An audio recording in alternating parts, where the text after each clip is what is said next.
पाक जल संधि की अगर हम बात करें तो ये भारत और श्रीलंका के बीच में है लाल लालियों। किसको जोड़ती है? तो दो जलाशयों को जोड़ती है। बंगाल की खाड़ी को मन्नार की खाड़ी से जोड़ती है। इसका नामकरण मद्रास के ब्रिटिश गवर्नर रहे रॉबर्ट पाक के नाम पर रखा गया है। मद्रास में उस जमाने में जब अंग्रेजों का शासन था, जो मद्रास था वो ब्रिटिश प्रांत हुआ करता था, तो वहाँ के गवर्नर रॉबर्ट पाक के नाम पर। दूसरी है, पहली तो है भारत से जुड़ी, दूसरी है मलक्का। भारत में जो हम कहेंगे कि हमारा पड़ोसी देश कैसे हो गया? क्योंकि अंडमान निकोबार के ठीक जस्ट बाद इंडोनेशिया के द्वीप समूह है। तो इंडोनेशिया और मलेशिया को अलग करती है, इंडोनेशिया और मलेशिया को। लेकिन याद रखना कि यह कौन से दो जलाशयों को जोड़ती है? तो अंडमान सागर, जो कि हिंद महासागर का भाग है, अंडमान सागर को जोड़ती है दक्षिण चीन सागर से।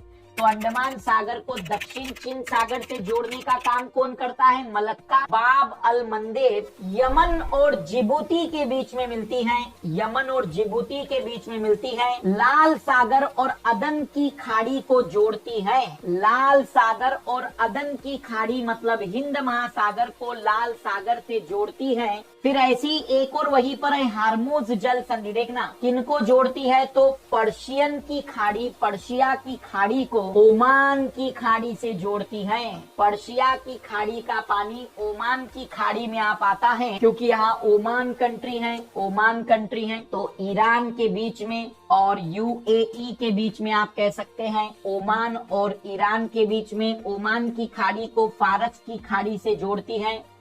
पर्शियन गर्फ को हिंदी में ही फारस कहते हैं, फारस। पाक जल डमरू मध्य देखा, मलक्का जल संधि देखी, बाब अल मंडेब देखा और हार्मोज की खाड़ी देखी। ये एशिया में मिलने वाली प्रमुख जल संधियां हैं। अब आते हैं जिब्राल्टर जल संधि। यूरोप और अफ्रीका को अलग करने वाली जल संधि है जिब्राल्टर। ये अफ्रीका महाद्वीप और ये यूरोप महाद्वीप को अलग कर रही है। जिब्राल्टर की जल संधि अलग कर रही है, पर कौन से दो जलाशयों को जोड़ती है? तो भूमध्य सागर को उत्तर अटलांटिक महासागर से जोड़ती है। स्पेन और मोरक्को, स्पेन यूरोप का देश, मोरक्को अफ्रीका का देश है।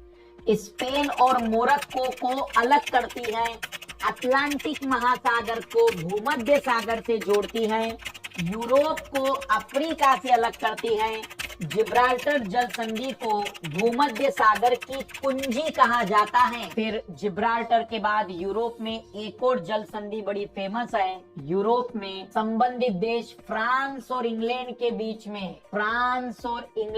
बीच में डोवर जल संधि। फ्रांस और इंग्लैंड कभी एक दूसरे के प्रतिद्वंदी देश होते थे। किन किन को जोड़ता है? तो उत्तरी सागर को इंग्लिश चैनल से जोड़ता है। फिर बेरिंग जल संधि भी बड़ी फेमस है, क्योंकि बेरिंग जल संधि उत्तर अमेरिका को एशिया से अलग करती है। सागरों के रूप में अगर बात करें तो चूकी सागर को बेरिंग सागर से जोड़ती है। आर्कटिक महासागर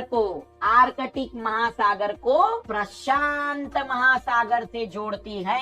तो आगे बढ़ते हैं। अब आते हैं दक्षिण अमेरिका में एक महत्वपूर्ण जल संधि है मेगलन वाटर स्ट्रेट। पूरी तरह से चिली के बीच में, चिली में ही मिलती है। अगर आप देखेंगे तो ये कंट्री है चिली, और देखना इस तरीके से पानी जाता है यहाँ से। काफी लंबी जल संधि है ये। अटलांटिक महासागर का पानी प्रशांत महासागर में इस मेगलन की जल संधि के माध्यम से मिश्रित होता है। फिर आते हैं फ्लोरिडा की जो जल संधि है, देखना ये फ्लोरिडा यहाँ मिलती है। फ्लोरिडा की जल संधि ये अमेरिका का जो क्षेत्र है, फ्लोरिडा वाला क्षेत्र, और यहाँ पर एक छोटा सा देश है क्यूबा और अमेरिका के बीच में फ्लोरिडा की जल संधि मिलती है। अटलांटिक महासागर मेक्सिको की खाड़ी से जुड़ता है। फिर आखिरी है डेविस जल संधि, जो कनाडा और ग्रीनलैंड के बीच में मिलती है। डेविस अटलांटिक महासागर को बेफिन की खाड़ी से जोड़ता है। ये जल संधियां थी लालियो, जल संधियां।